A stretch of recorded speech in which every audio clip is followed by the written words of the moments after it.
மாநில நிலச்சரிவில் சிக்கி மேலும் ஒரு தமிழர் உயிரிழந்திருக்கிறார் அப்படிங்கிற சோக செய்தியை பார்க்கின்றோம். ஏற்கனவே கூடலூரை சேர்ந்த நீலகிரி மாவட்டம் கூடலூரை சேர்ந்த காளிதாஸ் என்பவர் இந்த நிலச்சரிவில் சிக்கி உயிரிழந்திருந்தார் அப்படிங்கிற செய்தியை பார்த்தோம். தற்போது மேலும் ஒருவர் விழுந்திருக்கிறார் அப்படிங்கிற தகவல் கிடைக்கப்பெறுகிறது. நம்முடைய செய்தியாளர் சுரேஷ் கூடுதல் விவரங்களோடு இணைகின்றார். சுரேஷ், இவர் எந்த ஊரை சேர்ந்தவர், இவருடைய பெயர் என்ன, விவரங்கள் சொல்லுங்கள்.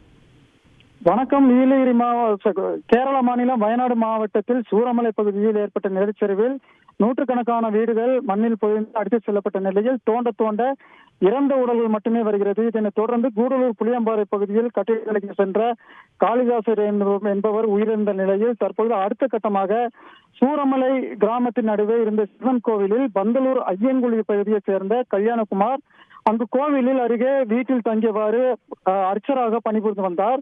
இந்த நிலையில் ஏற்பட்ட நிலச்சரிவில் காலையில் கோவில் மற்றும் அவர் தங்கியிருந்த வீடு இருந்த இடமே தெரியாமல் அடித்தளம் மட்டுமே, கோவில் முன்பு இருந்த மரம் மட்டுமே இருந்த நிலையில் அவர்கள் குடும்பத்தினர் அதிர்ச்சி அடைந்தனர். உடனடியாக சம்பவ இடத்திற்கு குடும்பத்தாருடன் சென்ற நிலையில் ஒரு பாறை இடுக்கில் அவர் கண்டெடுக்கப்பட்டுள்ளது. தற்பொழுது அவர் இறந்ததை அவரது குடும்பத்தினர் உறுதி செய்துள்ள நிலையில் தமிழகத்திலிருந்து நிலச்சரிவில் சிக்கி பலி எண்ணிக்கை 2ஆக உயர்ந்துள்ளது.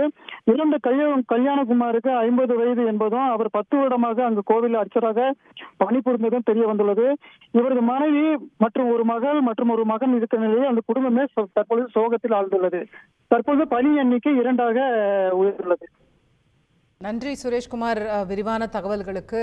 தமிழ்நாட்டைச் சேர்ந்த 2 பேர் இந்த வயநாட்டில் ஏற்பட்ட நிலச்சரிவில் சிக்கி உயிரிழந்திருக்கிறார்கள். ஒருவர் கூடலூரைச் சேர்ந்த காளிதாஸ் என்பவர், தற்போது 2ஆவதாக திரு கல்யாணகுமார் அப்படிங்கிறவரும் 50 வயது மதிக்கத்தக்க கல்யாணகுமார் அவர்களும் உயிரிழந்திருக்கிறார் அப்படிங்கிற செய்தியை பார்க்கிறோம்.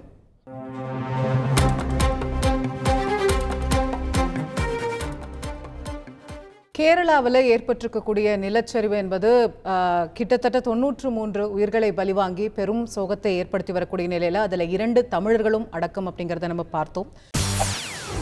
செய்திகளை உடனுக்குடன் தெரிந்து கொள்ள உடனே சப்ஸ்கிரைப் பண்ணுங்க.